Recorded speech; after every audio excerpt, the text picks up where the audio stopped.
Hello all, welcome back to my channel. ನಾನು ಶಿವಲೀಲಾ. ಇವತ್ತು ಒಂದು ಸೂಪರ್ ಆದಂಥ ಪಕೋಡ ರೆಸಿಪಿನ ಮಾಡಿ ತೋರಿಸ್ತಾ ಇದ್ದೀನಿ. ಇದನ್ನು ತುಂಬಾ ಈಸಿಯಾಗಿ ಕಡಿಮೆ ಇಂಗ್ರೀಡಿಯೆಂಟ್ಸ್ನ ಬಳಸಿ ಫಟಾಫಟ್ ಅಂತ ಮಾಡ್ಕೋಬೋದು.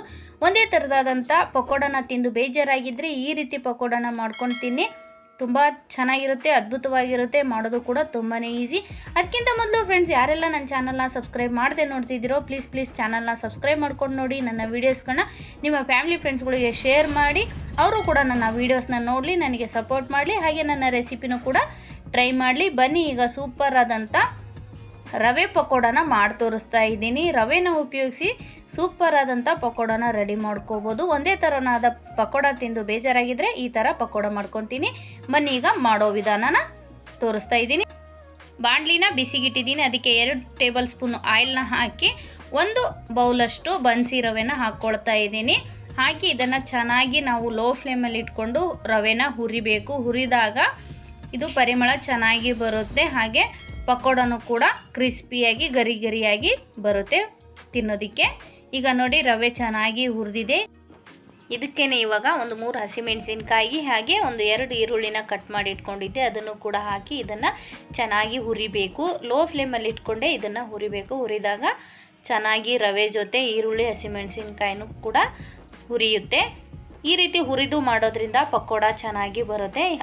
ಈಗ ಸ್ವಲ್ಪ ಕೊತ್ತಂಬರಿ ಸೊಪ್ಪನ್ನು ಕೂಡ ಹಾಕಿ ಇದರಲ್ಲಿ ಚೆನ್ನಾಗಿ ನಾನು ಇದನ್ನು ಹುರಿತಾ ಇದ್ದೀನಿ. ಈ ರೀತಿ ಹುರಿದು ಮಾಡೋದ್ರಿಂದ ಪಕೋಡ ಕ್ರಿಸ್ಪಿಯಾಗಿ ಗರಿಯಾಗಿ ಬರುತ್ತೆ. ಈಗ ನೋಡಿ, ಹುರಿದಿದ್ದೀನಿ. ಇದನ್ನು ಒಂದು ಸ್ವಲ್ಪ ಹೊತ್ತು ಆರೋದಕ್ಕೆ ಬಿಡ್ತೀನಿ. ಬಿಸಿ ಇದ್ದಂಗೆ ಇದನ್ನು ನಾನು ಮಾಡ್ತಾಯಿಲ್ಲ. ಈಗ ನೋಡಿ, ಚೆನ್ನಾಗಿ ಆರಿದೆ. ಇದನ್ನು ಒಂದು ಪಾತ್ರೆಗೆ ಹಾಕ್ಕೊಳ್ತಾ ಇದ್ದೀನಿ. ಹಾಕಿ ಇದಕ್ಕೆ ನಾನು 1 ಕಪ್ನಷ್ಟು ಕಾಯಿ ತುರಿನ ಹಾಕ್ತೀನಿ. ನೋಡಿ, 1 ಕಪ್ಪು ಹಸಿ ತೆಂಗಿನಕಾಯಿ ತುರಿ, ಹಾಗೆ 1 ಕಪ್ನಷ್ಟು ಹಸಿ ಕಡಲೆ ಹಿಟ್ಟು, ಹಾಗೆ 1 ಕಪ್ಪು ಮೊಸರನ್ನ ಹಾಕಿ ಸ್ವಲ್ಪ ಸೋಡಾನ ಸೇರಿಸ್ತಾ ಇದ್ದೀನಿ. ಹಾಗೆ ರುಚಿಗೆ ತಕ್ಕಷ್ಟು ಉಪ್ಪನ್ನು ಹಾಕಿ ಇದನ್ನು ಮಿಕ್ಸ್ ಮಾಡ್ಕೋಬೇಕು. ಸ್ವಲ್ಪನೇ ನೀರನ್ನು ಹಾಕಿ ಇದನ್ನು ಚೆನ್ನಾಗಿ ಕಲಿಸ್ಬೇಕು. ಒಮ್ಮೆಲೆ ನೀರು ಹಾಕಿದಾಗ ನೀರಾಗೋ ಚಾನ್ಸಸ್ ಇರುತ್ತೆ, ಅದಕ್ಕೆ ಸ್ವಲ್ಪನೇ ನೀರು ಹಾಕಿ ಚೆನ್ನಾಗಿ ಕಲಿಸ್ಬೇಕು ಹಿಟ್ಟನ್ನ. ನೋಡಿ, ಈ ರೀತಿ ಹಿಟ್ಟನ್ನ ನಾವು ನಿಧಾನಕ್ಕೆ ಕಲಿಸ್ಕೋಬೇಕಾಗುತ್ತೆ. ಚೆನ್ನಾಗಿ ಹಿಟ್ಟನ್ನ ಕಲಿಸಿದಾಗ ಉಪ್ಪು ಎಲ್ಲ ಕಡೆ ಚೆನ್ನಾಗಿ ಮಿಕ್ಸ್ ಆಗುತ್ತೆ, ಹಾಗೆ ಮಾಡೋದಕ್ಕೂ ಕೂಡ ಕರೆಕ್ಟಾಗಿ ಮೆಜರ್ಮೆಂಟಲ್ಲಿ ಬರುತ್ತೆ. ನೋಡಿ, ಈ ಹದಕ್ಕೆ ಇದನ್ನು ಕಲಸಿ ಇದನ್ನು ಒಂದು 10 ನಿಮಿಷ ನಾನು ನೆನೆಯೋದಕ್ಕೆ ಬಿಡ್ತೀನಿ. ಈಗ ನೋಡಿ, ಚೆನ್ನಾಗಿ ಇದು ರವೆ ಎಲ್ಲ ನೆಂದಿದೆ.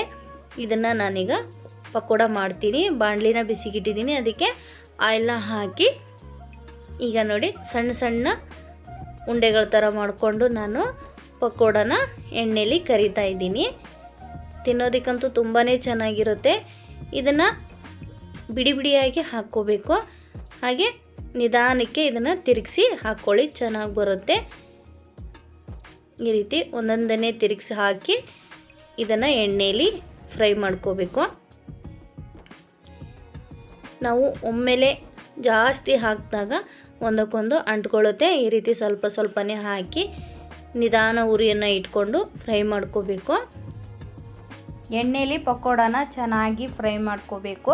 ನಿಧಾನ ಉರಿಯಲ್ಲಿ ಫ್ರೈ ಮಾಡ್ಕೊಂಡಾಗ ಒಳಗಡೆ ಚೆನ್ನಾಗಿ ಬೇಯುತ್ತೆ, ಮೇಲ್ಗಡೆ ಗರಿಯಾಗಿ ಬರುತ್ತೆ. ನಿಧಾನಕ್ಕೇ ತಿರುಗಿಸಿ ಫ್ರೈ ಮಾಡ್ಕೋಬೇಕು.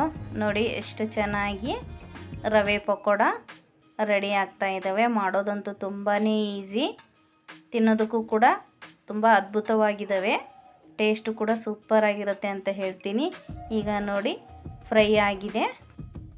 ನೋಡಿ, ಗರಿಯಾದ ಕ್ರಿಸ್ಪಿ ಆದಂಥ ರವೆ ಪಕೋಡನ ಮಾಡೋದನ್ನು ತೋರಿಸ್ಕೊಟ್ಟಿದ್ದೀನಿ. ಮಾಡೋದಂತೂ ತುಂಬಾ ಈಸಿ.